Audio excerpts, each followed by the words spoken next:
Welcome করছি নাটকবাজের নতুন আরো একটি সুন্দর নাটকের রিভিউ ভিডিওতে।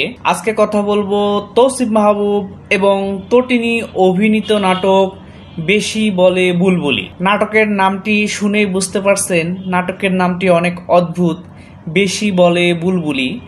এখানে তটিনীর নাম থাকে বুলবুলি। নাটকটা অনেকটাই কমেডি ধাঁচের তৈরি করেছে। তো কমেডি ধাঁচের নাটকগুলোতে তটিনী খুব ভালোই অভিনয় করে, তার বাচ্চামি অভিনয়গুলো আমার কাছে অনেক বেশি ভালো লাগে। তো এখানে বুলবুলি চরিত্রে অভিনয় করেছে তটিনী। নাটকটা অনেক সুন্দর হয়েছে, আর তার সাথে তাল মিলিয়ে অনেক ভালো অভিনয় করেছে তৌসিফ মাহবুব। এই নাটকটি এরই মধ্যে 5 মিলিয়ন ভিউ ক্রস করে ফেলেছে।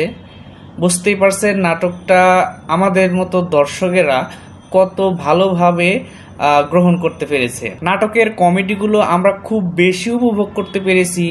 সো আমরা রিকমেন্ড করি আপনাকে, যদি আপনি না দেখে থাকেন এই নাটকটি, তাহলে অবশ্যই আমার এই ভিডিওটি দেখার পরে নাটকটি দেখে নেবেন। আর যারা দেখেছেন তাদের কাছে বলি, আপনাদের কাছে কেমন লেগেছে সেটি কমেন্ট সেকশনে জানাবেন, এবং যারা দেখেছেন এবং দেখেননি তাদের কাছে অবশ্যই আমার অনুরোধ থাকবে আমাদের নাটক বা চ্যানেলটি সাবস্ক্রাইব করে পাশে থাকবেন, কেননা এরকম নাটকের আপডেটগুলো আপনি আমাদের ভিডিওতে পেয়ে যাবেন। তো আজকে যাচ্ছি, দেখা হচ্ছে পরের আরও একটি সুন্দর নাটকের আপডেট ভিডিও নিয়ে, সেই নাটকের রিভিউ নিয়ে। তো ততক্ষণ পর্যন্ত ভালো থাকবেন, সুস্থ থাকবেন। আর আজকে এই ভিডিওতে আমাকে সময় দেওয়ার জন্য আপনাকে অসংখ্য ধন্যবাদ।